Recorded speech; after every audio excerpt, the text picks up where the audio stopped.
everyone. Welcome to episode 95 of Formidable Opponents, a show that pits three people who have known each other virtually their entire lives in a series of conversations as we argue what is best in a variety of fun, engaging, and critical pop culture topics we all debate about. I'm Randall, and with me, as always, Bob and Joseph, and this week we're joined by Stephie and Lindi, our friends from the Turn of the Millennials podcast, and this week's topic is Best 90s Music Video. The 1990s continue to evolve the concept of the music video. While during the 80s, some musicians got it right, in most cases, we weren't quite there yet with the music video. Some notable examples: Journey playing their imaginary instruments on a ship dock in separate ways, Chicago's cringeworthy Hard Habit to Break, where a myriad of damaged middle-aged men are pining for video models young enough to be their daughters, watching the Steve Miller Band's Abracadabra, and watching your dad throw his red-colored glass ashtray across the room while shouting, "God damn it, we lost Steve Miller too." Also, Kiss Without Makeup, and whatever the hell David Bowie and Mick Jagger were doing on Dancing in the Streets. Anyway, we saw an evolution with 90s music videos. And no, it wasn't because cocaine was swapped out for the other drugs of choice. The 90s focused on the dramatic, the real, the raw, stripped-down emotions, the cinematic movie feel, and the zaniness.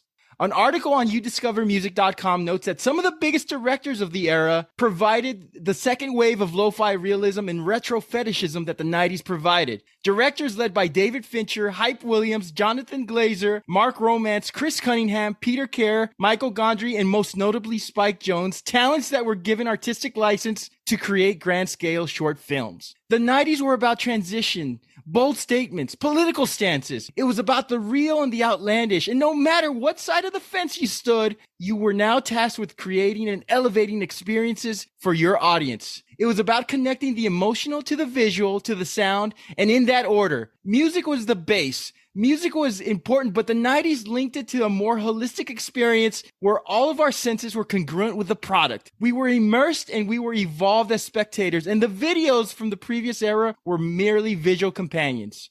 This week on Formidable Opponents, we are joined by our good friends Stephie and Lindi from the Turn of the Millennials podcast to debate and discuss best 90s music video. And of course, as always, we are joined by two guys who proudly know all the lyrics to Daft Punk's Around the World, Bob and Joseph. Before we get to you guys first, Stephie and Lindi, let's talk a little bit about our guests. This is our fourth collaboration with you guys.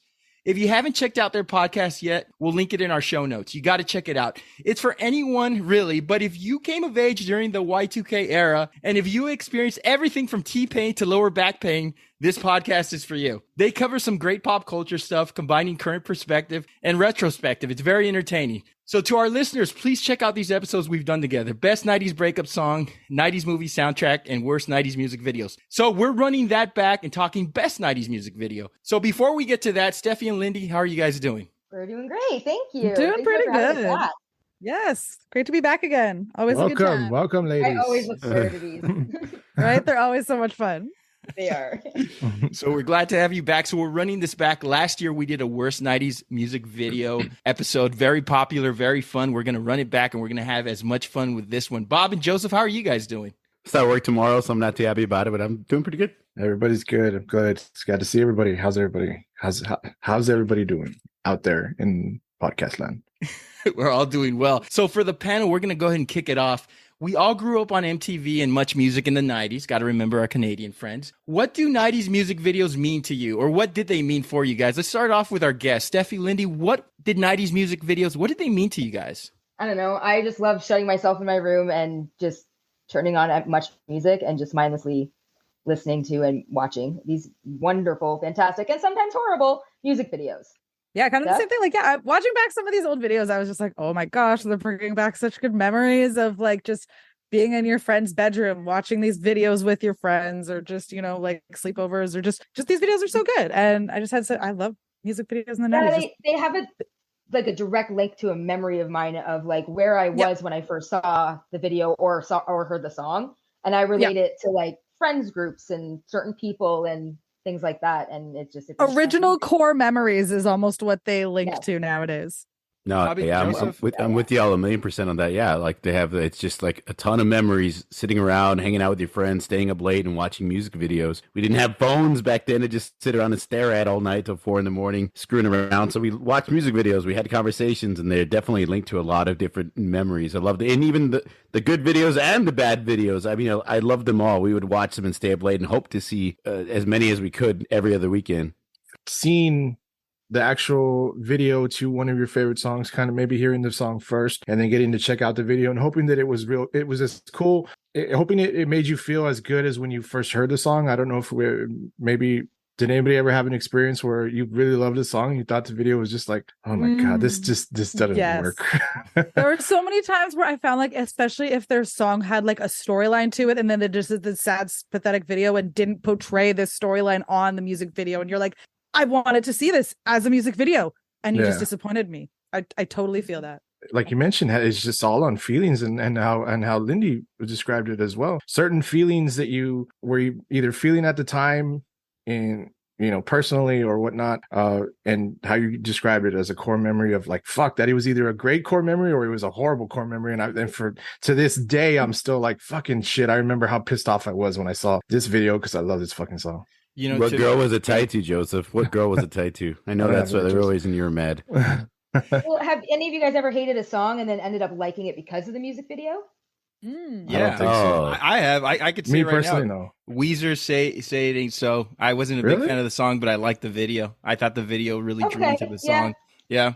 Yeah, I can. Yeah. I know. Well, you said you hated Black Hole Sun, Rand. You didn't like it, but did you like the video? The video was fantastic. You can't argue the video. The video is fantastic. I did not like the song though. You don't like the song because it's overplayed, though, right? That could be part of it. Because you claim that it's overplayed. Remember, he also listens to all the hits. Or did you really not like it when you first heard it? No, I just couldn't get into it, and I know that Chris Cornell has sung it just acoustically, and it's fabulous, but I wasn't a big fan of it. I wouldn't name it as one of my favorite Soundgarden song. I think with music videos, and to everybody's point, it was almost an hors d'oeuvre. Like you would watch the music video, and if you like the song and you like the video attached, when you bought the CD and you got some good speakers in your ear, it was even that much better. So it was almost like an introduction to the song. I think we had endless hours of TV viewing, and that was before smartphones. We talk about social media, and that's how many young people consume their music video watching, and it's just scroll. And it's funny because we call it social media, but we were really being social when we were watching these music videos together. I don't think the music video has died, but rather it's consumed very differently, and we don't have the patience to watch these music videos anymore, and that's something that, man, I remember, and you guys mentioned it, growing up we were watching them together, we were laughing, we were talking through them. It was like Beavis and Butthead come to life, right? You would recreate them? Not recreate them, no. Well, for us teeny bopper kids, but also at the same time. Oh yeah. At the same time, also, I noted that like this was also because you would hang out with different friends and each friend had a different taste. You would start to almost learn other things. Like I was very much in the 90s, like a pop kid, but then I would watch Hit List and they would put the rock videos on, and I would start to open my genre up to like listening to rock because this one song or this one video was cool. Like, Foo Fighters' Big Me. I thought it was hilarious. The Futos, instead of the Mentos. Yeah.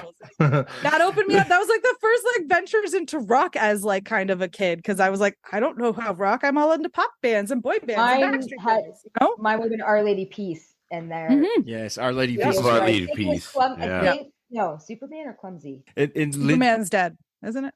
Oh no, Clumsy's that one. Superman's dead, the one with Serial Joe lead singer. Yeah.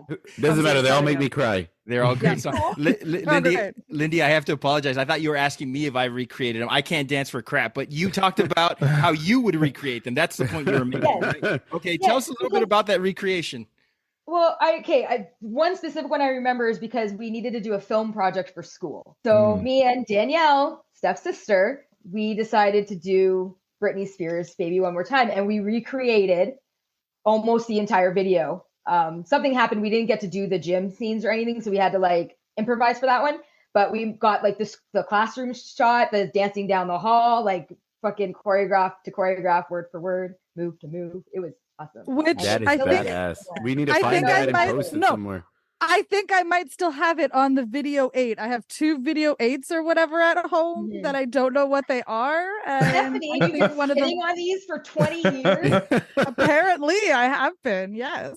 On to our next question. Our podcast, both of our collective podcasts, focus on eras that we grew up in. The 90s were wedged between a video era of ridiculousness, which was the 80s, and an era where essentially the importance of music videos tapered off in the 2000s. What are your thoughts on MTV or other music channels getting away from showing music videos? You could argue ratings, advertisement revenue. It's obvious it was a financial decision, but what are your thoughts about these music videos fading away and when you realize the music video is no longer as important as it used to be? We have a discussion about this in our episode with Ed the Sock, actually, who was a VJ sort of on Much Music. Yeah, I remember you guys.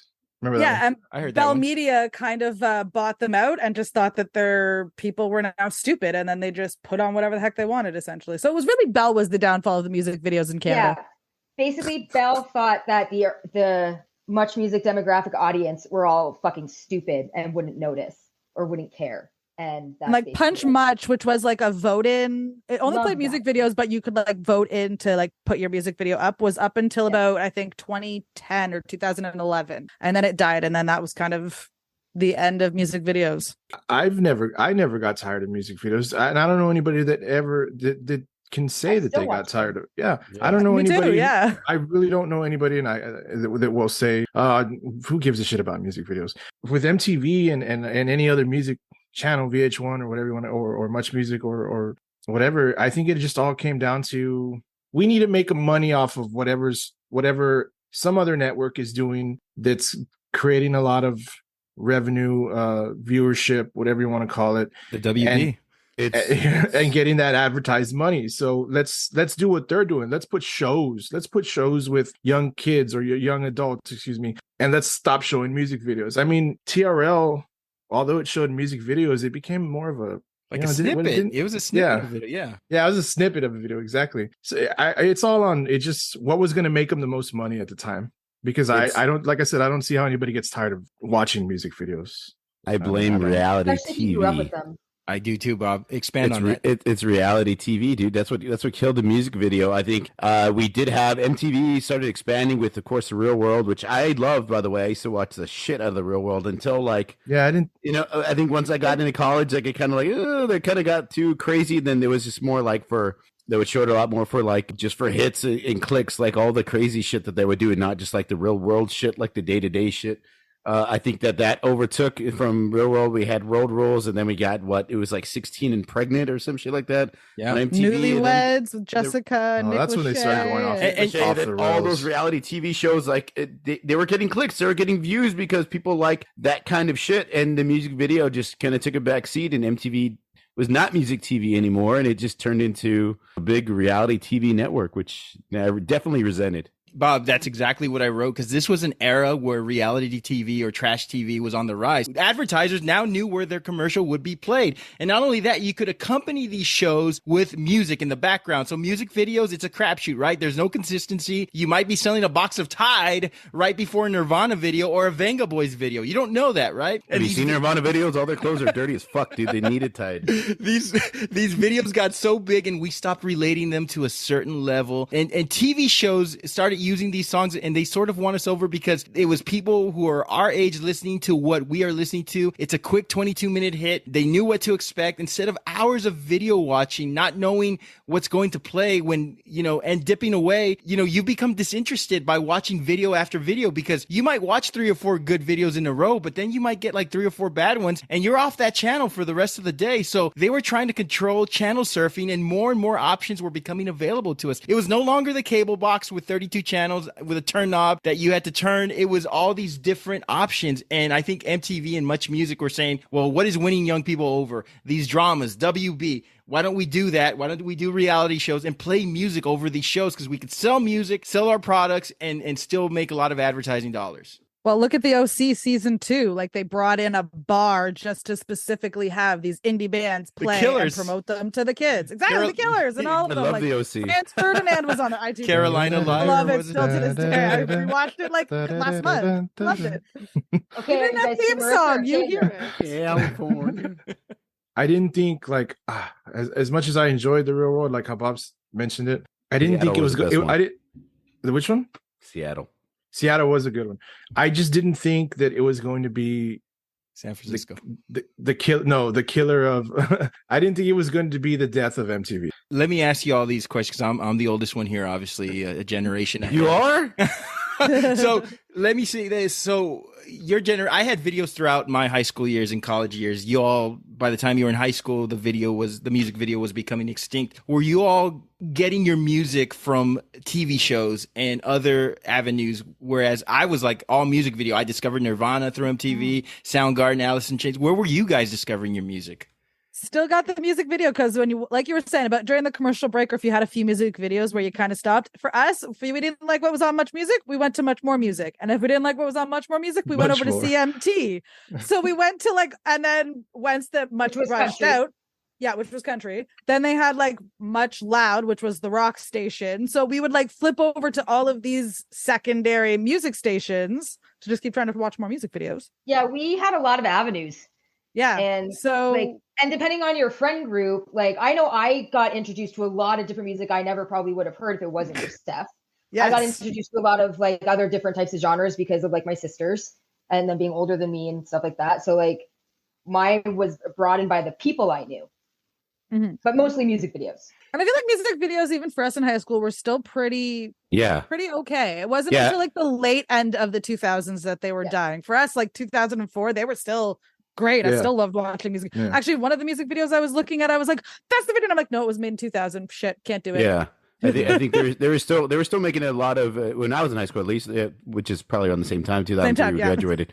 So there was a shitload of music videos still going on up until we graduated. I think like 2005, like midway through the early 2000s. That's when it started kind of going downhill. But yeah, we still had. Did y'all have VH1 pop-up video? Fucking loved pop-up video. And I mean, if you think about it, like the LMFAO was really like 2010, and they were doing still some kind of videos at the time. So like, I think that's really the end of the 2000s. Like 2010 was really when it was like, this is the dying. I definitely found a lot of bands that I probably wouldn't have heard from the music videos, staying up at night and watching music videos. I know Joseph could probably test the same shit. We stay up and watch music videos and we say, hey, who's this band? Who's this band? Who's this? Who's that? Like bands like I know there's like Travis. I found Travis. Travis was a cool that who sings the freshman song, Joseph, that we always Verve Pipe. The Popular. I'm sorry, Popular. Who sings Popular? Not a Surf. Not a Surf. Like Not a Surf. Travis. There's a couple. I mean, there's more than a few off the top of my head. Those are the two that pop up though. We grew up with you though, Randy. Even though we were younger, we grew up with you, so we spent a lot of time watching the same music videos that you did. And that's kind of, that's why I think like even though like in the 90s we absorbed a lot of music, thankfully, because we hung out with Randy and Randy played a lot of music videos. We watched MTV, we saw music videos, so we saw a lot of these songs and saw these videos because we hung out with Rand. I also had a denim jacket with a Motley Crue patch on. So. Never had that. I never emulated that. I just want to throw that out there. I will say that, I mean, Canada, multiple music stations and free healthcare. What are we doing here in America, guys? I don't know. Really? What are you doing all the way down there? Come on up here. Getting better weather, too. So talking about best 90s music videos, let's go on to our honorable mentions. Lindi, let's start off with you. What are some of your honorable mentions? I had to go with like some of the more epic ones, like Black or White by Michael Jackson. Love that one. I just thought that one was so great, especially at the end where they have like the face changing at the end of it. I just love that. I thought that was killer. But short list is like Everybody Hurts by REM, Crazy and Crying. Basically anything by Aerosmith in the 90s was fantastic. Yes. Even though I'm sorry, I know this might be someone's top pick. I have no idea. It wasn't one of my favorite, but looking back on it in hindsight, it was actually pretty fucking genius. Was Praise You by Fatboy Slim. Yeah. Freedom 90 by George Michael. Ironic by Alanis Morissette. Waterfalls by TLC. Of course. Got that one. That one just makes you feel so, and it has the rap in it that apparently radios don't ever want to freaking play. And then my husband reminded me of one just shortly before we started recording was Runaway Train by Soul Asylum. Oh yeah. Where that was great song. The most impactful one because they found tons of missing kids because of that video. Great selections. Steffi, what do you got for us? Okay, I apologize if I end up cutting out. I've noticed you guys were all like being slow and stuff like that. So I thought we could no, that's just us by nature. Yeah. Right. Okay. So it was so hard to figure them all out. And I just have a whole crap ton of lists. So again, kind of with the Michael Jackson, Scream with Janet Jackson and Michael Jackson, one of the like most expensive videos I think of the 90s, was really just a good one. And her like being solidarity with her brother of what was kind of going on at the time. Just by Radiohead, because what the fuck did he say to those people? I'm still wondering to that day. They're all just laying on the ground. What did he say? Virtual Insanity, Jamiroquai, the dancing around in that room. Like, That's it's a great amazing. pick. Yes. Such a good one. Always by Bon Jovi, just because it was like an epic video. And he burns the photo at the end too. Great. So good. This one actually I forgot about until I was looking at some articles as well. Electrobank by the Chemical Brothers, where they kind of like a girl's doing like a gymnastics routine, and it's got actually Bella Caroli in it, kind of like doing the 96 Olympics thing. Can I mention something real quick? The Chemical Brothers, yes. I actually went to a concert in Austin to go see STP, and the Chemical Brothers were a part of that like lineup to open up. And I was like, oh, cool. These guys have some cool music. And it's just like two like middle-aged dudes hitting buttons on the stage. Like, what the fuck is this? Like, the music was badass. Don't get me wrong. But I was like, what the fuck? This isn't entertaining. Right. The guy would hit a button and raise his hand in the air like for people to get into it. So it was like their videos were really what was entertaining back then. Yes, exactly. Buddy Holly by Weezer, because Happy Days. Like, that was so good. Love it. This was going to be one of my debatable picks. I would do Anything for Love by Meatloaf, the logged out version, because it's kind of... I knew you did, Lindy. I knew you did. These ones are kind of funny because apparently in the 90s we had an obsession with Angel Wings, The Crossroads by Bone Thugs and Harmony, Greedy Fly by Bush X, and Just Like Anyone by Soul Asylum, which had Claire Danes in the Angel Wings. Yes, that was a great one. Yeah. I don't understand why we had an obsession with them. The last three were kind of funny because they were like these high budget kind of ones. Honey by Mariah Carey, because there was like the two versions of them, the P. Diddy and then the regular one. There's only two things we were paying attention to. I'm sorry. Right. Of course. the little bikini that she's in, you know, I get it. It's understandable. And then her hair is glamorous. Right. Wild Wild West, because it was a big budget movie, and then like the movie just bombed, and they had these like big budget videos. How crazy nowadays, was that? Right? When you watch the end, he's got like a little dance that he's doing, and I feel like kids would do that on TikTok nowadays because it's Will Smith and he has no rhythm, so it's a very easy dance. Like the Men in Black one? Exactly. The Men in Black dance. Do the slide.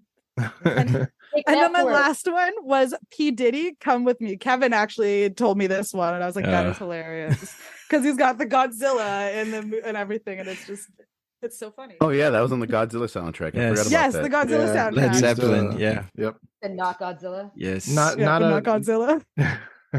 Bob, what do you got for us? What's My Age Again? 1999, Blink-182. I like that music video a ton. Nothing Compares to You by Sinead O'Connor. Rip Sinead O'Connor. That was just an iconic music video. There wasn't a lot to it, just her profile, her face, but like it's like one of the most memorable music videos of the 90s.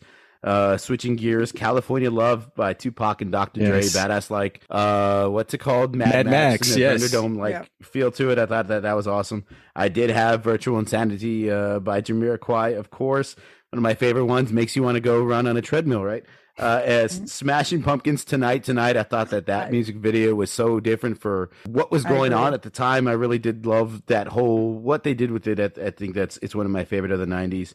I'll end off with the Foo Fighters, Everlong. I thought Everlong was a badass video. I think the Foo Fighters were just doing it right at that point in time anyways with all the music videos. Mm-hmm. They were. Excellent. They were so good at that time. Joseph, what do you got for us? I have Criminal by Fiona Apple. I got Nothing But a J Thing. I got Doo-Wop by Lauryn Hill. I thought that was a really cool concept, the two split screen different generation parties. Ironic by Alanis Morissette as well. It's a really great video. I have Put Your Hands Where My Eyes Can See and Dangerous by Busta Rhymes. I thought those were too bad. Busta Rhymes was just doing some cool shit back in the days. I know they were both the same Fish Islands thing, but they were cool. The concepts, he was funny. I have Big Me. Foo Fighters.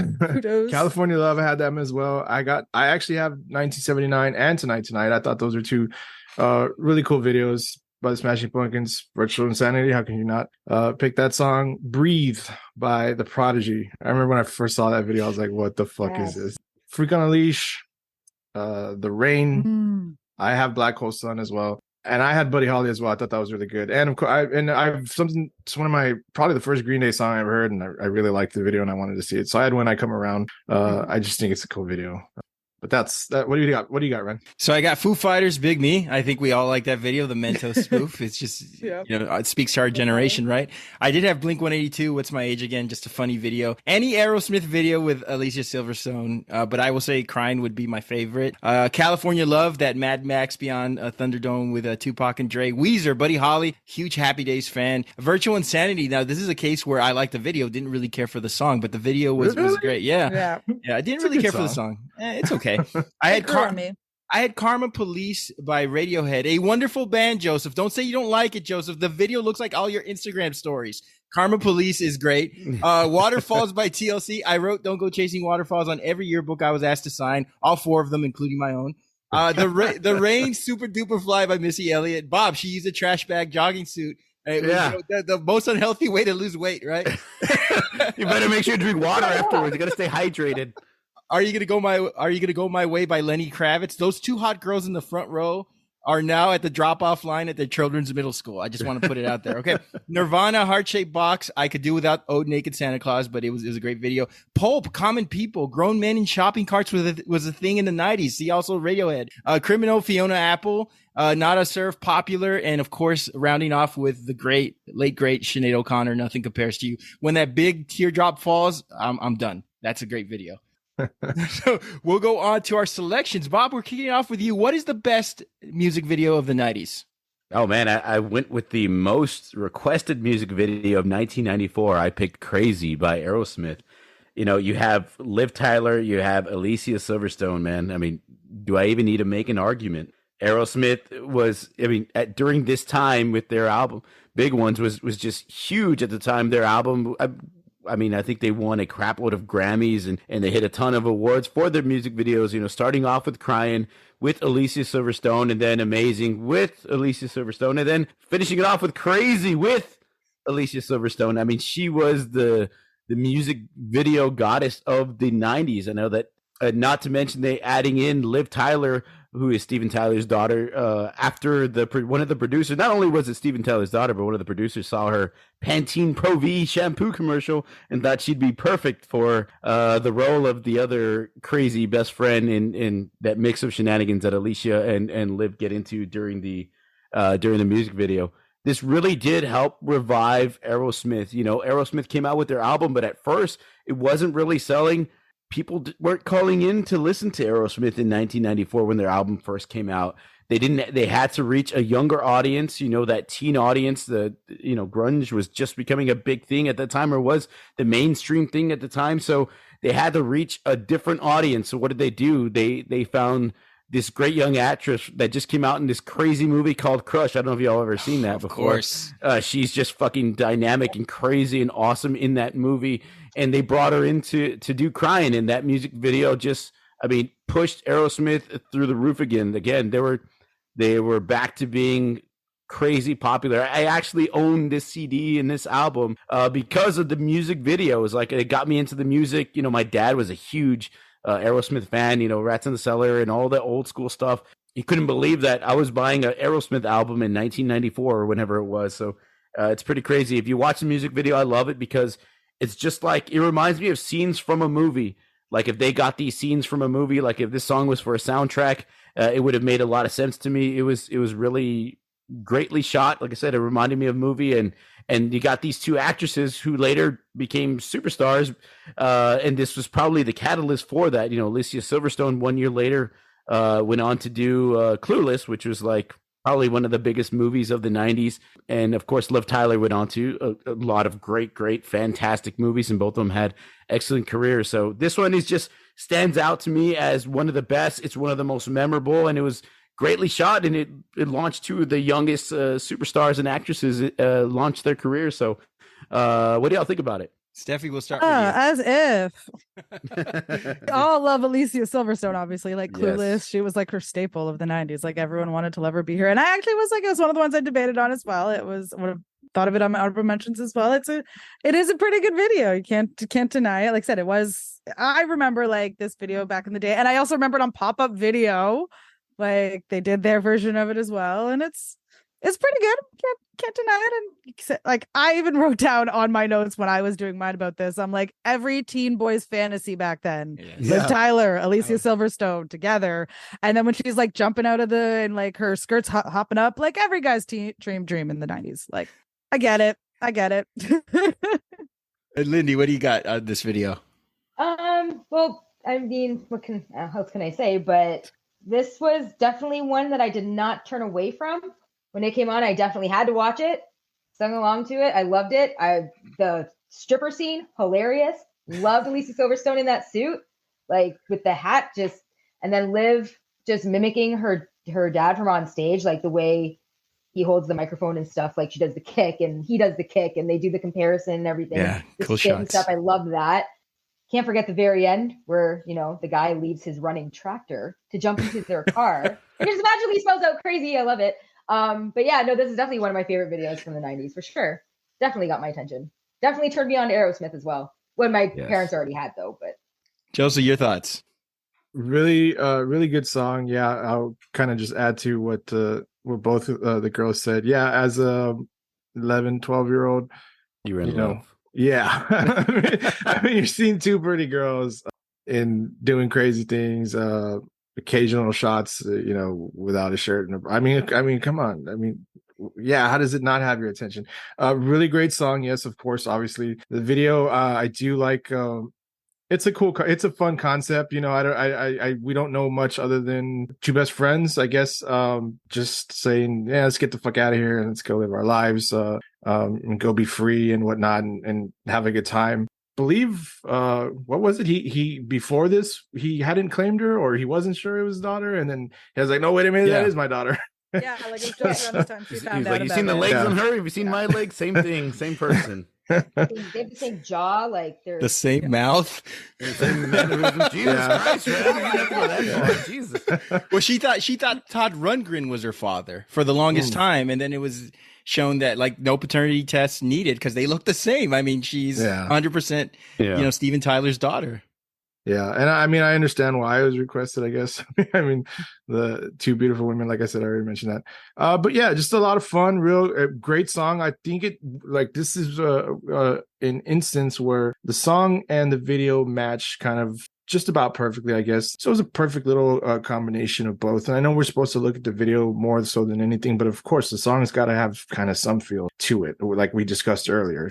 If it sucks, then it's horrible, and it doesn't suck because it's a great song. It's a good video, and I did really like how that cutaway helicopter shot where they show somebody let them cut crazy in cursive lines, into and it was pretty cool. It looked good too. They didn't really fuck it up, so that's great. It's a great pick there, Bob. Two points to what you made, Bob. I was on the ground floor with Alicia Silverstone stock on Crush. So the Crush, I was there, baby. I remember that movie.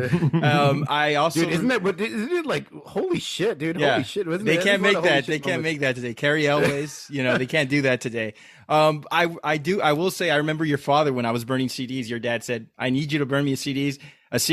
And I need Rats in the Cellar and Toys in the Attic on that CD. So he was a big Aerosmith fan, still is. Yeah, still is. This song came out in the summer of '94. I was 17, and I started the summer at 5'7", and by the end of this video, I was 6'3" with full facial hair. I'll just say that. So even though I'm the exact same age of both Alicia Silverstone and Liv Tyler, I kept asking myself when I was rewatching this video, should I be watching this video, and should I be watching it during work hours? Because it was a little, I'm closer in age now to the dirty old gas station guy than I am to, the girls when I was, whatever. But that did not age well. Nowadays, they cast like Pedro Pascal, type, so it doesn't look so cringy as a gas station attendant. So no, they had one of our founding fathers oogling a teen pumping gas. The faces in this now deceased man made were ridiculous and uncomfortable, but it was what it was. It was, I guess, good for '94. So amateur night, sir, amateur night. You get placed back into a time warp, and you forget that these two women are now middle-aged mothers, and that Alicia Silverstone fed her son like a bird. This video is great because we don't see a lot of Steven Tyler, and I thought that was a win for this video. You had this old man, this convenience store stoner guy, the men at the strip club, and then you had this handsome 25-year-old farmer, because those exist, right? And this entire video is about In men. my mind, they do. This entire video is about men who can't seem to find women their own age, is what I think. I think because Aerosmith was already an old guy rock band at this point, and they sort of were stuck in a certain lifestyle of women and partying. They really had no self-awareness about how this music video would look or would potentially age. This song is about a guy whose girlfriend packs up her stuff and then leaves, and just how much he misses her and everything. But none of this was represented in the video. It's a great song. At 17, this was one of my favorite videos, but now I'm reflecting on it. Could they have tweaked a few things? I mean, Lori Petty was 31 coming off Free Willy. They could have casted her instead and made it a little less uncomfortable for the actors involved, but great video. Aerosmith was on a tear with the Alicia Silverstone videos, and you cannot mention the 90s without that trilogy of Alicia Silverstone and Aerosmith. We'll go ahead and move on to Stephie's pick. What do you got for us, Stephie? All right, so mine is definitely going to be a little underrated. However, my original first pick was going to be Amish Paradise, but I decided not to choose violence. So I just went with It's Like That by Run DMC and Jason Nevins, the remix. Again, I was very much a pop kid. I was so much a pop girl, like Backstreet Boys, NSYNC and stuff like that. My world was not very open at that kind of time, and this used to play on Much Music all the time. And there was just, I also used to dance as a little kid, so I had a very like dancey background, and I loved to do it. And like this just came on, and I was like, what is this like video? And this is so cool. It's like the original song is Run DMC, released in like 1983. And then so again in 1997, Jason Nevins did this remix version of it. And the video is as simple as can be. It's just basically a boy and a girl crew breakdancing and having a good time. And it's so good. I always remember every time it came on, I couldn't not watch it. I couldn't turn it off. I was just like, this is so entrancing. And we know obviously nowadays with our whole TikTok generation, that's all they want to do is sit around and watch dancing. We've got what, America's Got Talent. So you think you can dance. Like the masses just love to watch different iterations of dancing. So I just think that the song is great. The beats behind it were so good. And the 90s fashions at its prime peak, I just loved it. And then I don't know if this happened in your school, but up here, whenever there was like any of the hip hop songs, for some reason in the mid 90s, breakdancing was a thing to do. So all the little boys would go and like break out into breakdancing moves and doing their little spins and everything. And so it just brought all that back. And it was just, I just loved this video. It's just so good. Joseph, we'll kick off with you. I don't. Okay, so Jason Evans is a music producer, right? Like he doesn't actually sing. No.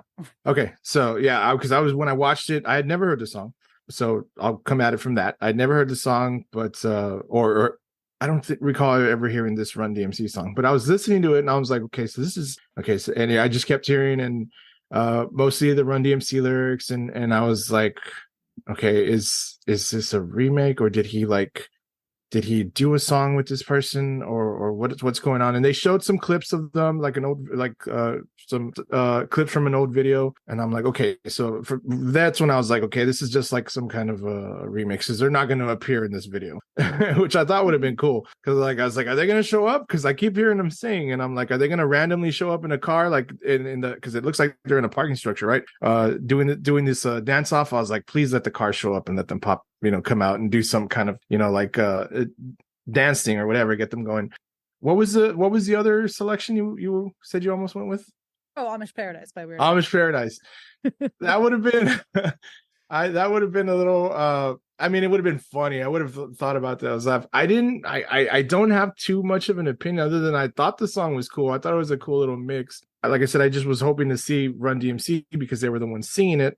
Yeah, just a back and forth, I mean, we make movies about this, I mean, or they've made a few movies about this. I don't think they do them nowadays, but crews dancing with your crew versus our crew. Wow. You're obviously not a Channing Tatum fan. No, we grew up in different, because did you say that?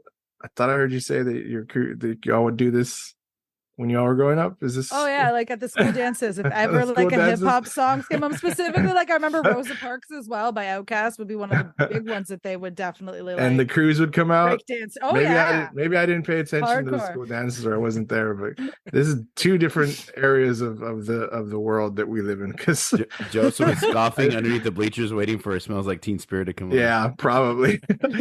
We talked about personal connection. You must have a personal connection to this one because some of your honorable mentions are like tremendous videos, and any one of those, I thought, and I hate being mean to you, Steph, because you're always, we kind of think alike. I think. It's true. It's true. Same birthdays, 5 days later. 5 days apart. That's all it is. So, but it's a little simple. Yeah.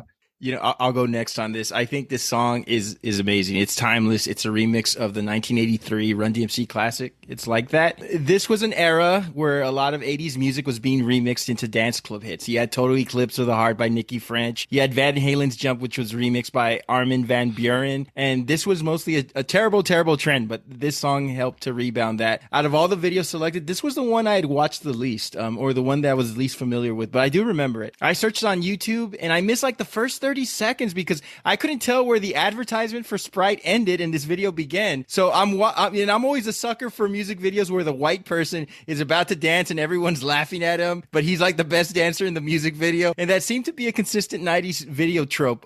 Joey Lawrence being the exception, of course. So this video in and of itself is very nostalgic. And with the popularity of this song, you saw a bit of the resurgence of breakdancing, songs like this, of this ilk. I was old enough to remember when, dudes used to breakdance instead of fighting in the movies, and this was a fun time for me. You stole my woman, I'm not gonna punch you, I'm just gonna get right to your face and do the robot. I think it's a fun video, but it's overshadowed by a lot of other great superstar rap R&B dance videos like Missy Elliott, Busta Rhymes, we mentioned before. But I think this one gets a little lost in the mix, but I did enjoy it. I thought it was a great video. What do you think, Steffi? I mean, Lindy, what do you think? Can I ask you a question real quick? Yeah. Before Yes, he wears skinny jeans, that's why he's complaining. No. I was watching when I was watching, do you know if any of these dancers have done anything? Because like I was looking at a lot of them and I'm like, that person looks familiar, that person looks familiar. Like I've seen this maybe this person is an actor now or something.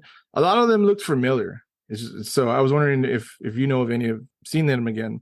Did you see anybody that you were like, oh, like that's that person? No, I didn't recognize anybody.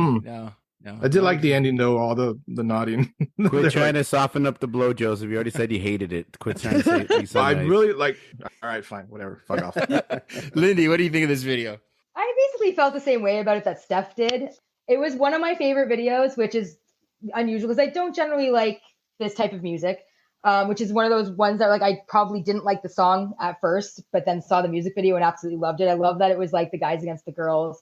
And the one part that I've always remembered was like, I think it was right in the middle of the video where the one girl's like, it's like that. That's the way it is. And that's all I remember from it. And it was my favorite part and I absolutely fucking loved it. I did it every time I heard the damn song. And yeah, this is definitely one of those videos that turned me on to a new genre of music for sure. Oh yeah, no, this is it was a cool music. I mean, it's the coolest Adidas commercial I've ever seen before in my life.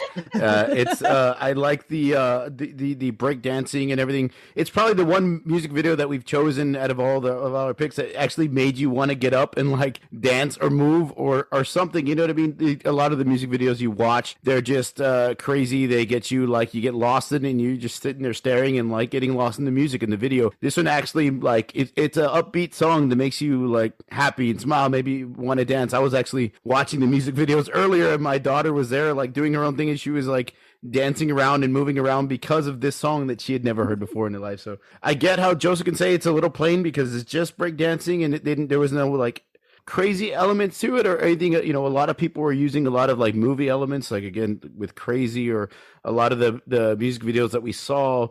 It was like scenes from a movie, that type of thing. But this one was very old school, I could say, but props to it. I like the song so much. It's kind of hard to say anything bad about the video, but I dug it. It was cool. I don't know if it's the best of all time, like Joseph, but I mean of the 90s, but it's a cool little video. Did it help to kick off the resurgence of all these like dance movies that came out in the early 2000s, late 90s? I don't think it was. I mean, those came out later. I think Electric Boogaloo. When did Electric Boogaloo come out? That was 84, 83, something like that. I think they're just trying to bring that back. Let's go on with Joseph's pick. Joseph, what do you got for us? So I picked Nine Inch Nails, Closer. I thought this is one of my favorite songs. This is Nine Inch Nails' quintessential video, so to speak. When you think of Nine Inch Nails, you think of this video and everything that they've done after that was kind of because they did videos before this. They're not necessarily really memorable or anything like that, but you know of them. They're theirs when they were young. It's kind of, this is the one that started his like, I guess, journey into making these like really unusual videos. I'm not sure if you've seen Perfect Drug and things like that afterwards, but anyway, closer. It goes well with the song. The song itself can be a little off-putting. I understand that if you're not a fan. That's obviously not the case for me. Like I said, I do love this song. The video does its job. It's not made to cheer you up. It's not made to, bring you happy thoughts. The song is dark in nature, so to speak. For me, it's always been like a love from a clearly twisted point of view. And the video kind of does reflect that in some way. You need to feel unsettled when you're watching this video. It's definitely not safe for work. Both Trent Reznor and the director Mark Romanek agreed not to compromise that in any way, and I thought that was cool. The beating of the steampunk-esque type heart in the beginning to kick the song off, it's real. It goes with it. Reznor's silhouette singing into his microphone, which, let's be honest, it looks like a boob, and he's doing things to it. It's old-timey mad scientist feel to the video, which I believe describes, Reznor's song-making approach now, pretty much at the time. He's kind of mellowed out now. And I think it speaks for itself with, like I said, the definite dark, unsettling, twisted imagery that works perfectly with, the tone and sound of the song. I know there's some weird shit in this video. Let me just say, I don't condone any of it that some people would disagree with. I know there's a scene, the monkey tied. I don't know how they got. I'm sure there was a PETA person. They said he was fine. They said he was fine. Yeah. Okay, yeah, I'm sure there was a PETA person on set who was, because Reznor's a big. He believes in things like he's not a cruel person. I know that's a little off-putting, so I don't condone anything like that. But I think if you listen to the song and you listen to the video, I know we're talking about the best video of the 90s, and a lot of that's going to be on because they were so maybe cheerful, or they went with I believe this is the best video because it was so off-putting. It wasn't, like I said, it wasn't made to make you feel happy about it. There was a purpose to it. There was a purpose behind it, and I really think it's just great piece of imagery and sort of art that a lot of people probably didn't agree with, but it made you feel, and that was the point. And I think they did that perfectly. I personally love the end though of him floating in the air playing the ending piano parts, excuse me. But yeah, I know this is going to be an interesting one, and I can't wait to hear you guys thoughts on it. So let's get to it. I'll go and kick off the comments. This is a great first date song, by the way. So this was pre-internet, before you had to clear your search history. So thank goodness for that. Let's start off by recognizing that Trent Reznor, the guy that utters "I Want to Fuck You Like an Animal," is the same composer for the children's animated film Soul. So let's get it out of the way. Yeah. He has two sides to him. This is not a video. It's a snuff film. This is what Nicolas Cage was fighting Dino Velvet for in 8mm. This is why he killed Machine. The director of this video, Mark Romanek, is a certified genius. Watch some of his other music videos like Taylor Swift's Shake It Off, Jay-Z's 99 Problems, Audio Slave's Code Cheese, Fiona Apple's Criminal. This guy is all over the map, and you see how versatile he is in matching the tone of the song with this tremendous imagery and this representation, and it's going frame by frame. He's hitting every level of the song with what we're seeing on screen, and he's a very talented director in doing that. The video's texture, the style, it looked very cutting edge, but I do draw the line on the monkey on a crucifix. But hey, we explained that, and we know that the monkey wasn't hurt. I watched the director. There's no hurting in monkeys.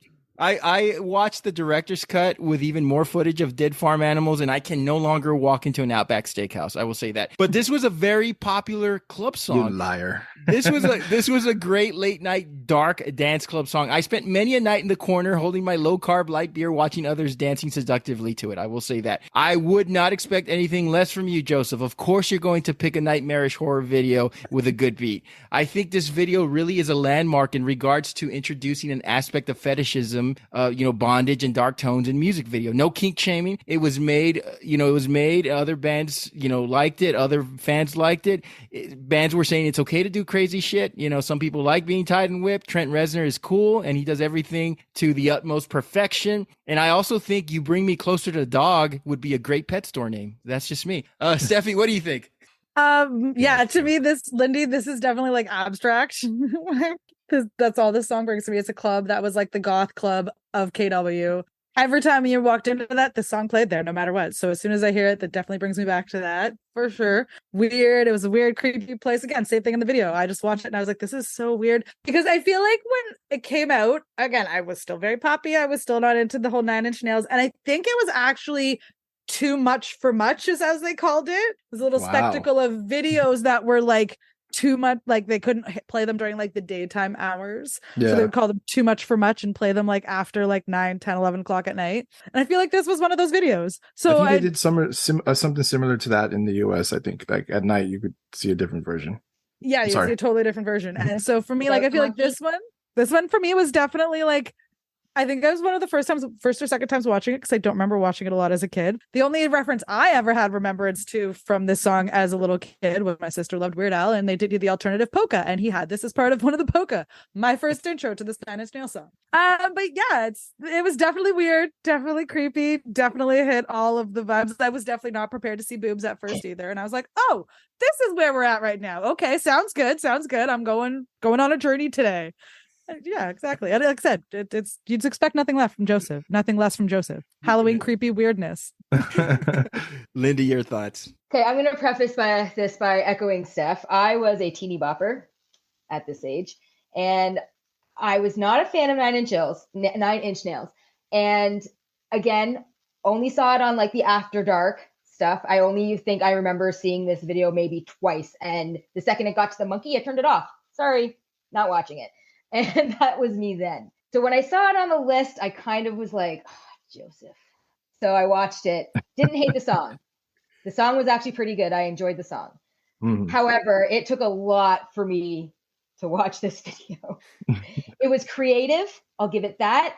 You really don't see videos like this even like since then, I don't think. The next grossest video to this one that I can think of is probably in frickin' Robbie Williams' Rock DJ where he pulls his fucking skin off. That's a 2000s video. But that's what I mean though. Is like I found this to be like a shock you kind of video, which is what its purpose was, right? What Joseph was saying is it meant to make you feel something, and it definitely made me feel my dinner. And I didn't enjoy the bloody wing meat things that were in the background. The monkey being tied up, not okay with that. But it was pretty creative. And whoever created all of that, the cinematography and the characters, like who came up with that thing where their heads were braided together? That was genius. But yeah, deserves an award for that one for sure. I definitely see it as like a 90s best video for a specific genre and everything. But it just wasn't my personal taste, but I can see why you chose it. Of course, they showed this video. They only showed this video at night because all the fucking vampires that loved it, they're still in their coffins during the day. Joseph knows how I feel about Nine Inch Nails, techno metal. I'm not into it that much. Techno metal. It's techno metal. I know. Joseph hates when I say that. That's why you can call them industrial metal, and because that's what they are. But no, I could see like somebody all in black doing the robot at a club, but just staring at you and not like making any facial gestures or anything to this song. I think that if I liked Acid, this would probably be the greatest music video of all time. It is very trippy. I'll give you that. It's creative. Yeah, I think that just like Marilyn Manson music videos, I think they went for shock value. I think that's a lot of what this is. I know Trent Reznor has, he's a genius in his own right with a lot of the projects and music and creative things that he does. You said he's doing children's scores now for children's movies, which is cool. But I think that this music video was strictly shock value.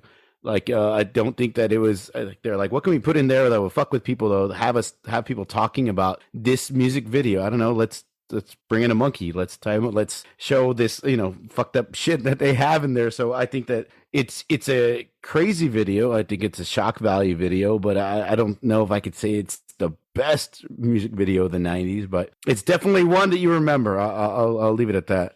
You know how actors take movie roles that are very dark and twisted when their careers are sort of falling? I felt like this was like the monkey from Friends, and like he was probably like all like alcoholic and on drugs, and he like took this for like a paycheck. I mean, it's a very innovative video. I think anybody will say when they think about the 90s, this is a video that pops up into conversation. And you're gonna have two extremes. You're gonna have the people that say this was a horrible video and some of the stuff depicted was bad, but you're gonna have people that say it's very artistic and it was an amazing visual experience. So I see both sides. I think this was a great pick to talk about. So now we're going on to Lindi. What do you got for us, Lindi?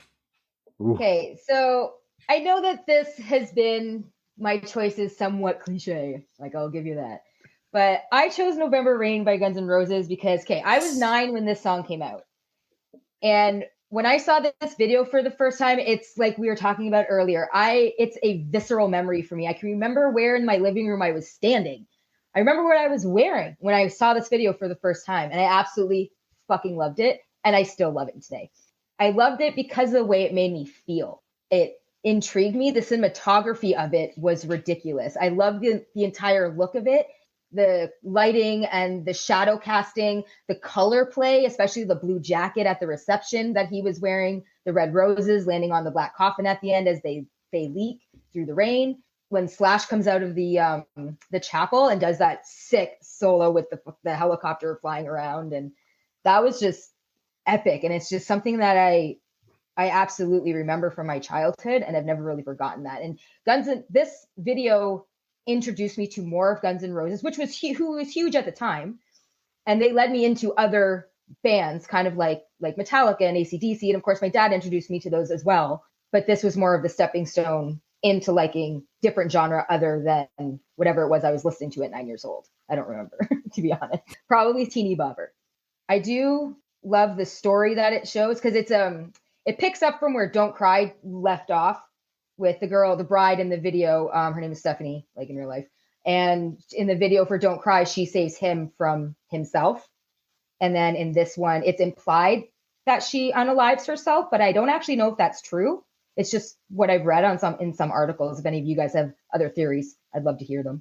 But they don't actually explain that in the video. But I love how the video tells a story. And then the two different types of songs they are, like the first 4.5 minutes is this beautiful love ballad about just beautiful. And then the last half is just, it gets heavier. And man, a metallic drum in that set would be fantastic. That would be a great metal remake. But yeah, I love how it's like two different songs in one. I know it's a long song. I'm sorry. It's 9 minutes. Sorry. But I don't know. It's just, I love this video so much. And it was the first one I thought of when Steph told me the concept for this episode. And I think it's always going to remain my favorite video of that decade, just because of how it makes me feel. Bob, give us your thoughts. Guns N' Roses.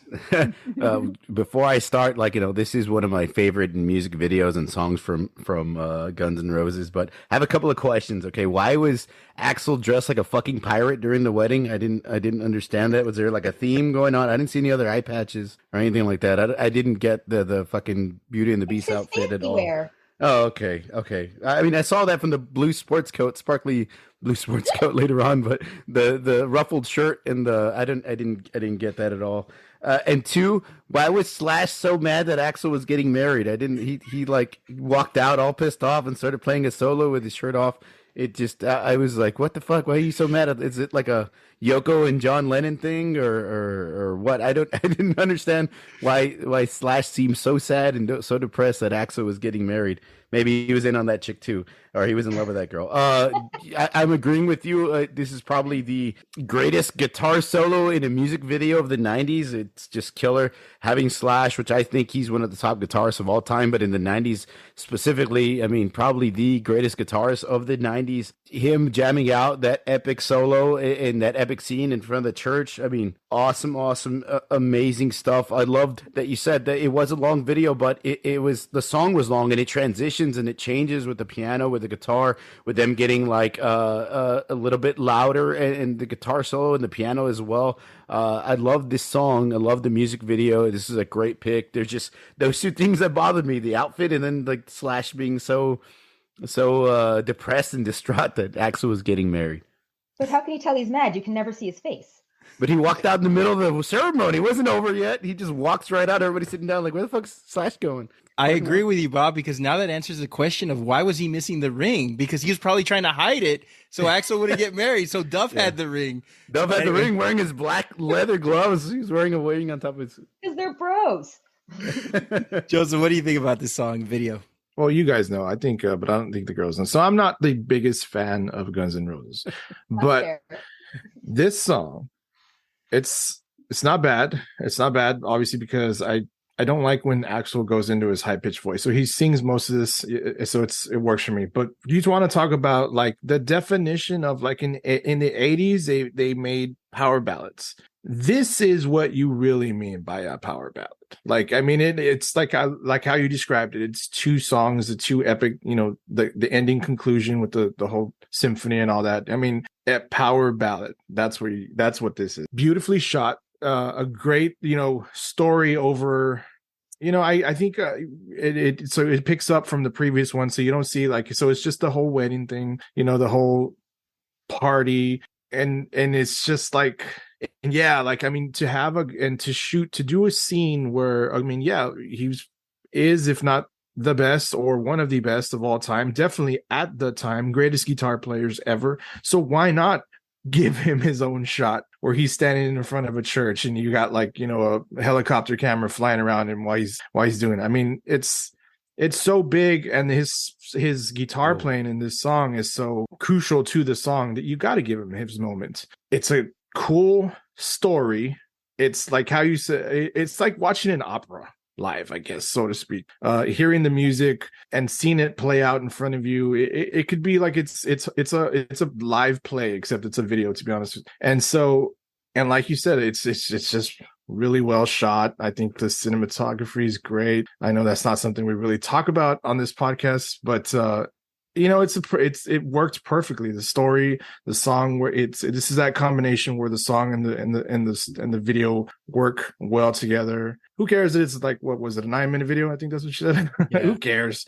Great song, good video. I mean, and that's coming from a person who doesn't really like Guns N' Roses. That's a great video. It really is. The whole story and everything in between. Steffi, your thoughts? When Lindy first sent me the message, I was like, oh my God, Lindy, you're so cliche. Literally my first thought. Right, literally my first thought was like, girl, this is cliche. But how could it not be on? Yeah, I'm so happy you chose it. It would have been on anybody's, it would have been on honorable mentions if somebody didn't select it. Absolutely. Kind of like we all kind of had Foo Fighters, Big Me, honorable mentions. There's certain ones that people will no matter what always drift to because they're cliche, but they're cliche for a reason. Totally makes sense. And I was also kind of 9.5 minutes. Who would actually make a video like that? Come on, Axel, a little self-indulgent, but whatever. But yes, longer than Bohemian Rhapsody. Exactly, and that was the longest song at that time. You're adding me to add another song on top of listening to that one. Come on, that's a long video. So.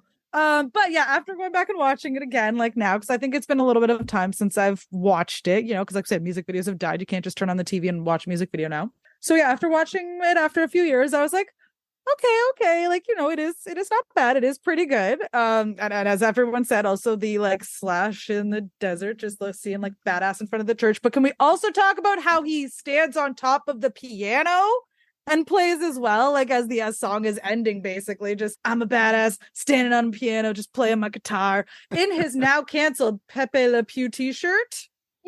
I thought that was hilarious. Awesome. Fuck you, Axel. Fuck you and your piano. Scuffing up the piano. Exactly. Fuck your piano.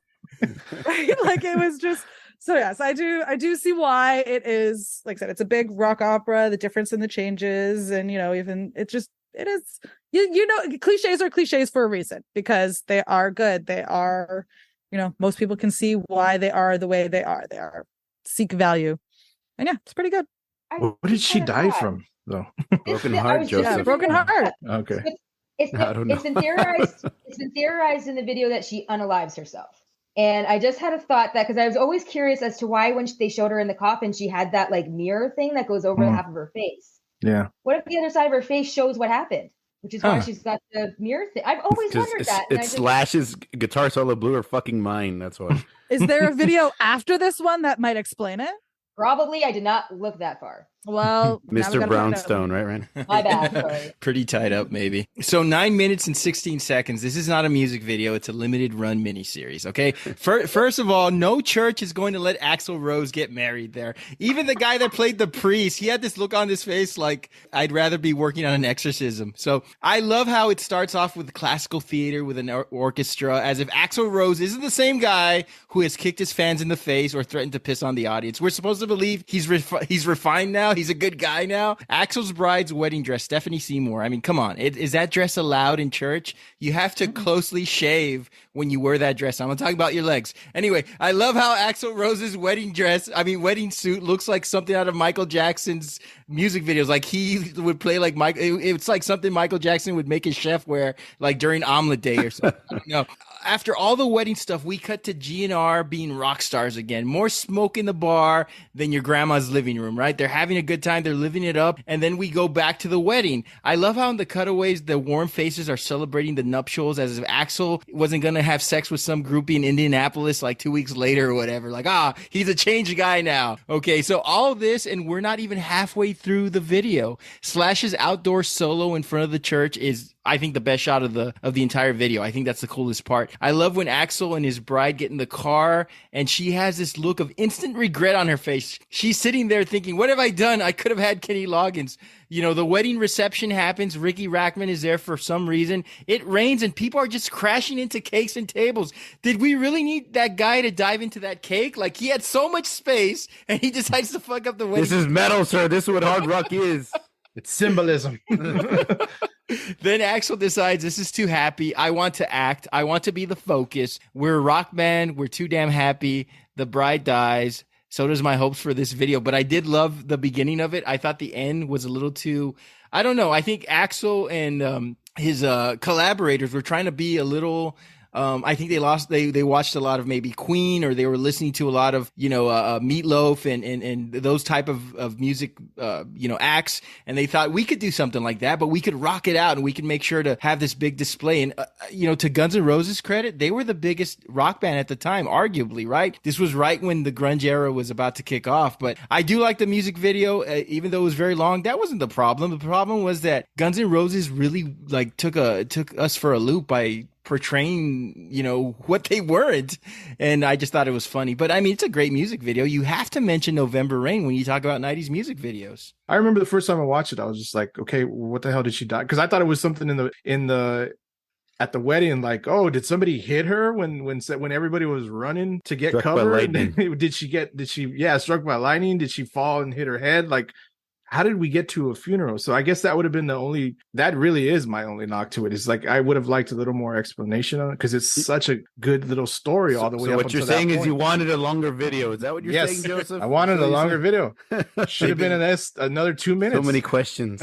And it's such a great title too. They picked the right month. Could you imagine if it was like July Rain? That just doesn't work. But November Rain was a great title, great video. We'll go on with my selection to round up. I selected the Beastie Boys Sabotage as my pick for best 90s music video. The Beastie Boys are my all-time favorite band. I mean, I love this song, and I don't think it's their best song. It might be their most popular. I don't think it's in the top 10, but an amazing fast-paced song that deviates from what we're used to from this band. We've said it many times. What makes a good music video? The tone has to match the song. I wrote Spike Lee. I meant Spike Jones hit on every Gen Xer's nostalgia. All of us who, were babysat by our aunts and our grandmas, who had to sit through reruns of old cop shows like Starsky and Hutch, Charlie's Angels, Police Story, Beretta, Kojak. We all sat there in smoke-filled living rooms surrounded by avocado walls, sitting on these velour couches that can best be described as something that were inspired by Sad Forest, right? We hated these TV shows, but it was between this and rubbing our grandma's feet for Werther's Original or whatever.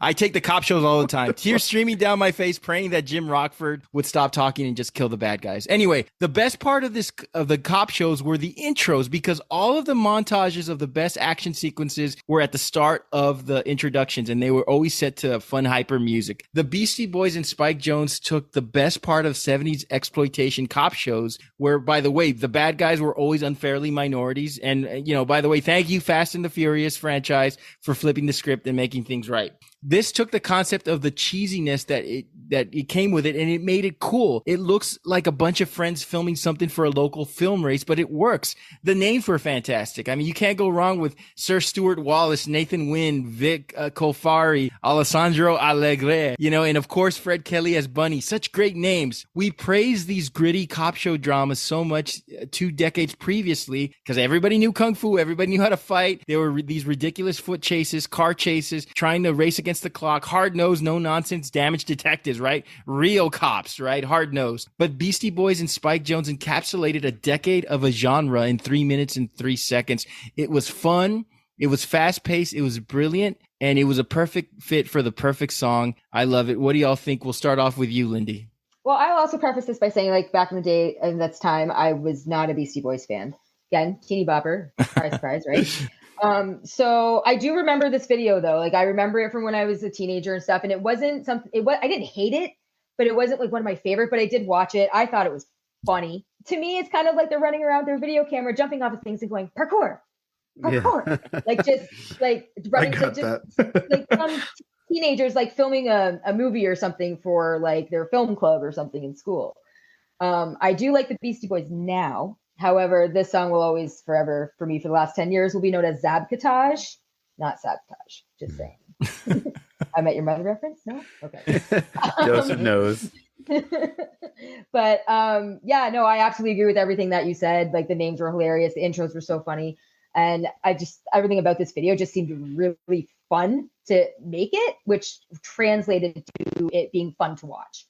It's a really cool video. I'll just start off by saying that. I mean, how could you not think it's a cool video? I think the concept was good. Like, it's awesome. This intro to a 70s cop drama crime scene show or whatever. It's for that though. My only problem with it, I guess, is because the song is 3 minutes and 3 seconds. No intro is going to be that long. So there's a certain point when you're watching the video that you're like, oh, it could that could have been the end of it right there. But since there's more to the song, there's more scenes, and yes, they're very cool, they're very awesome to watch, they're put together great, showing potential scenes from the series. But I think it could have just been a good video all on its own if they just kind of have, I don't know, tried to introduce just a story on its own as a 70s cop drama episode, not the intro. Because the credits are so sprawled apart. The last two people, what is it, Bunny and I think maybe one more, they get kind of introduced towards the end of the song, and that's kind of was my only, like, as great as the video is, as much as I love it, as much as I love this song, not the best Beastie Boys song, I will say that, but one of my favorites. And and their outfits, it's perfect. And I'm sure when they were filming this, the people and they didn't do well. Yeah, if you watch some of the cars that drive by, they don't really fit the 70s, but yeah, fuck it. You can't do everything. So I'm sure people that were watching this, and yes, when I was watching it, I the same thing, Lindy. Now that we're older, I'm watching it, and I thought parkour. They're just fucking jumping from building to building. And I was like, this is early stages, the early beginnings of parkour. That's my only take from it, is it could have been my only negative. I think it's a great video. I think it's one of the most memorable of the 90s, but it could have just been one badass like story from beginning to end. It didn't have to be the credits.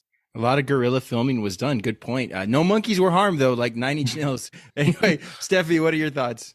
Yeah, like from this one, same thing. Kind of with the Beastie Boys, I didn't really know them, I don't think, at this point. I feel like the first one I really saw about them was Intergalactic, was the first I love that video. That's a great video. Like, I remember.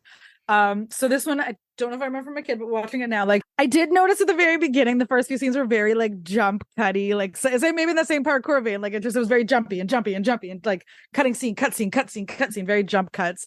But yeah, it was kind of that cool old 70s police vibe. I didn't actually understand that it was the whole credits throughout the whole video. I just thought it was supposed to be a 70s show throughout the whole video.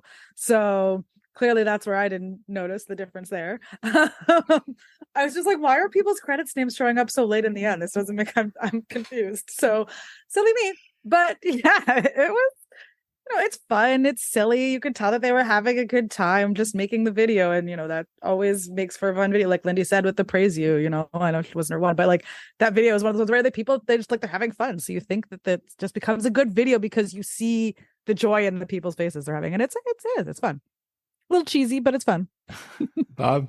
Yeah, I agree with Joseph 1,000,000%. If they had, this is one of my favorite songs from the Beastie Boys. If not, I don't think it's their best video. I think I love Intergalactic. That music video is fucking crazy. I love that one. It's awesome. But yeah, this one, there's too much running. I was like, Anthony Kiedis is gonna sue somebody. Fuck, everybody's fucking running. Everybody's running, man. I like the opening credits again. Joseph, I think he hit the nail on the head with that.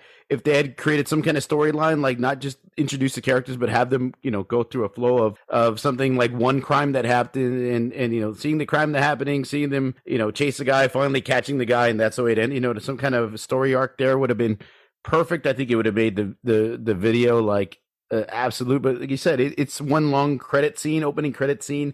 So I think that's what could take it away from it. They did look like they're having a blast. Like this is one of the most recognizable music videos of the 90s, I'll say. Probably the most recognized music video for the Beastie Boys.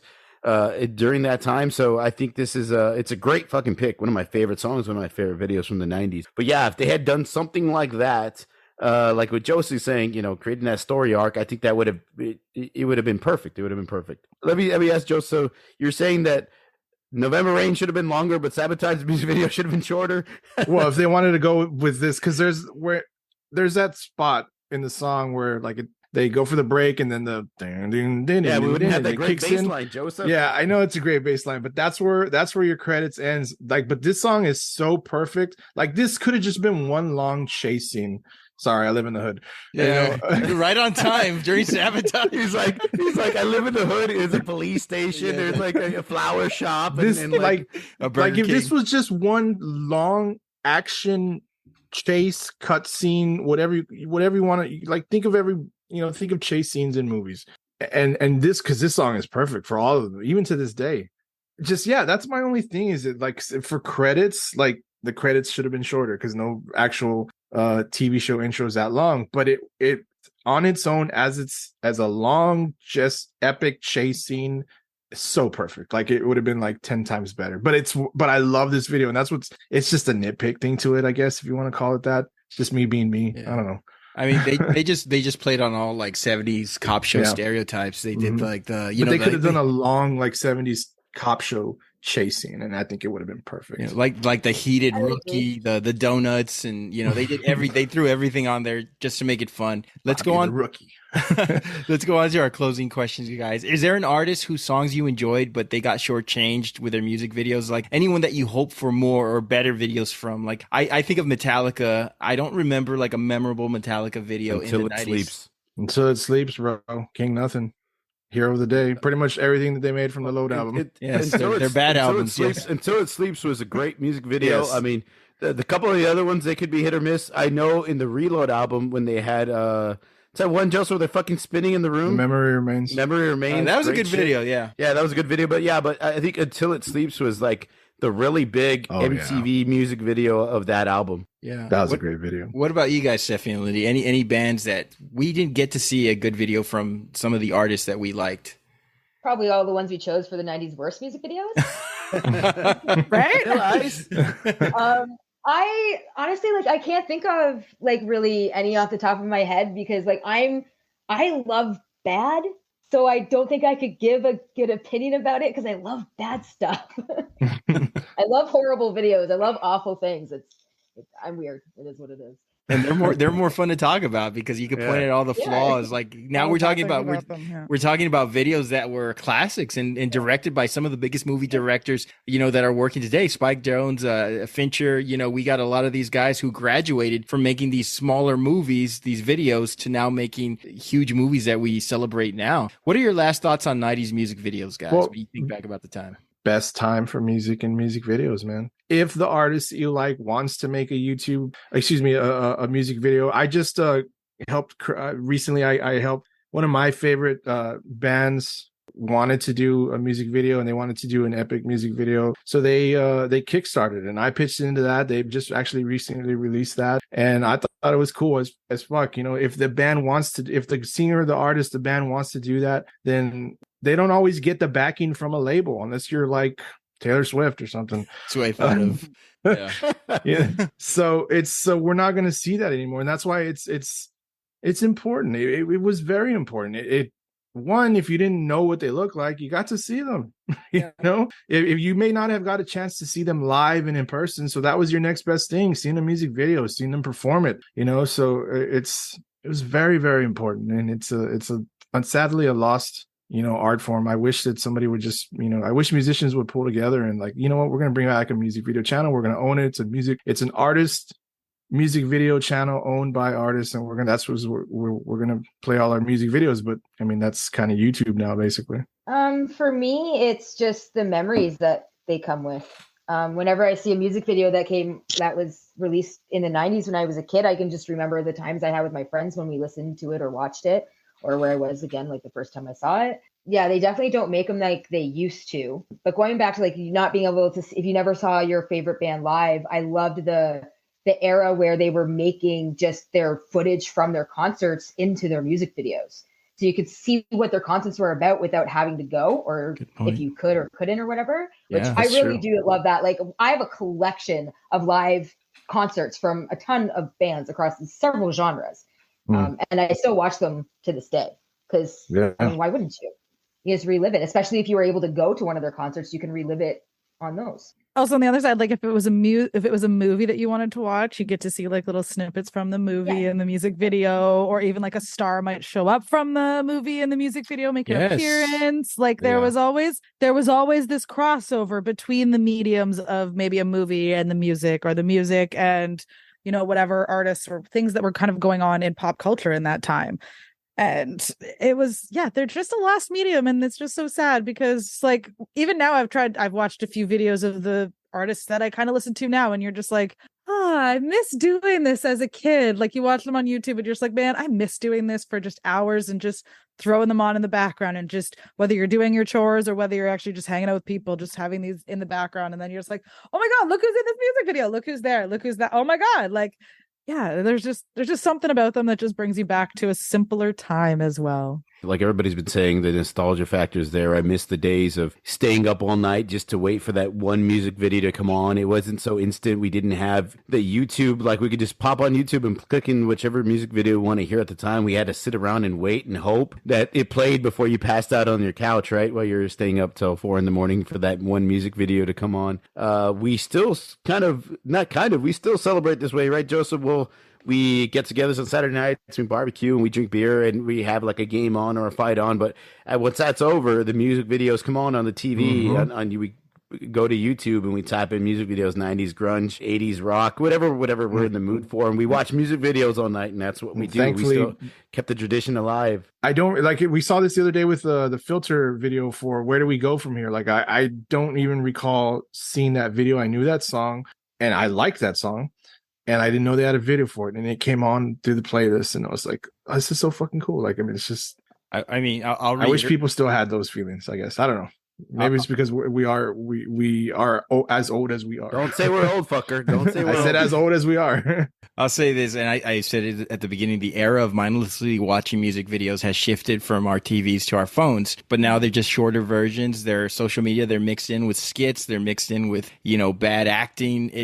I mean, watching videos on TV, they allowed us to talk, to joke, to observe, to laugh. And I miss it because it's funny because we call it social media, but it's not social because you're alone when you're doing it most of the time. But when you were watching music videos in the 90s on your friend's couch, in your friend's room, you were sharing an experience where you could openly talk because you've seen the video so many times that you could talk over it and still keep up with it and still have an interesting, dialogue going on about how the video made you feel. And I miss it. And I think we all miss it. And we were so happy that we were allowed to join in that moment in those celebrations of those videos. I want to close off with something, guys. Since our last show, we lost a legend, Paul Reubens, aka Pee Wee Herman. We posted about it. Both of our podcasts posted about it. I would like to give each person maybe a minute of what Paul Reubens, the entertainer, meant to us, and talk a little bit about Pee Wee Herman. Steph and Lindi, your experiences with Pee Wee Herman, was he big in Canada, and what did he mean to you guys as growing up? He was fairly big here. Like, I absolutely do remember watching this when I was little. I had no idea his movies came before his TV show, actually. I heard that the other day on the radio when they were talking about him after his passing. I do remember I did see the movies, but I was very, very young. So they definitely are something that I need to revisit because I really honestly don't remember anything about them except for the bike. I remember the bike.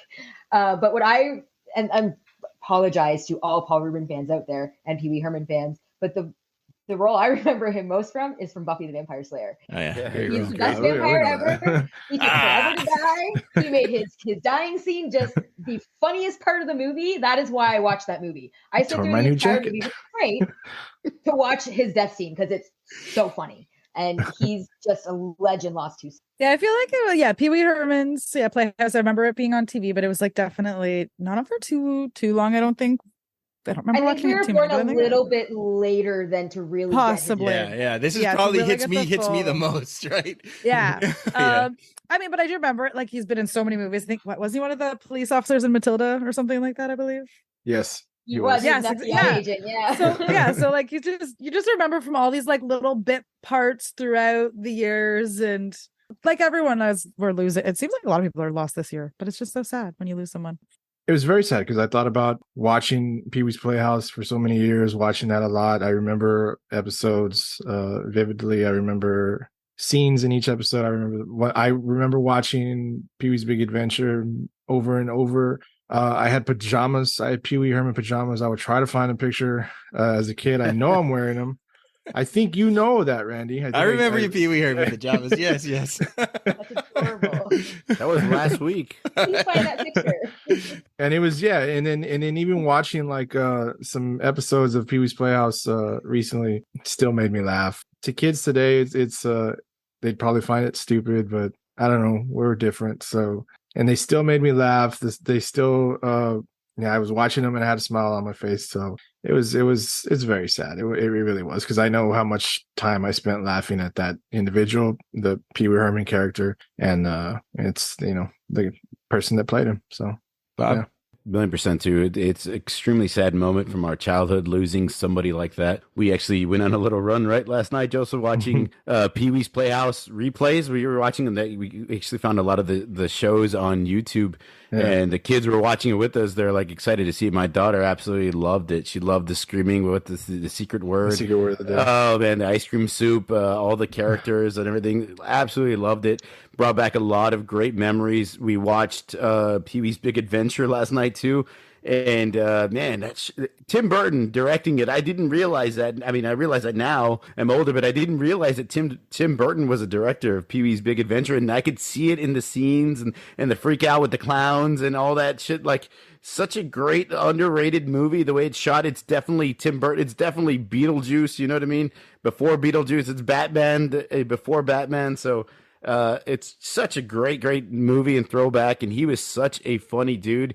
Losing him, you know, now being older, you can appreciate what he brought to your childhood. It's like when Mr. Rogers passed away, we were still kind of young, so we didn't really get the whole brunt of it. But as you get older and you see all the specials that came out about Mr. Rogers and his movie and everything, and you see back and you look back on it and you're like, fuck, like these were some really great memories and moments from our childhood. And losing somebody like Mr. Rogers, or like, you know, Paul Reubens and Pee Wee Herman, that's just it's crazy that it's crazy. It's just a crazy thing to lose that part of your childhood. You know, it's a sad moment, man. It's a sad moment. I think for me, Pee Wee Herman was like in the pantheon of my favorite celebrities for like 2.5 years. Like from 1985 to 1988, it was Pee Wee Herman, Eddie Murphy, Hulk Hogan, Michael J. Fox, Sylvester Stallone, and Arnold. Of course, from age 8 to 11, there were no bigger celebrities, or there was no bigger celebrity than Pee Wee Herman. We always impersonate him. Anytime somebody would say something, we'd yell out, "I'll say!"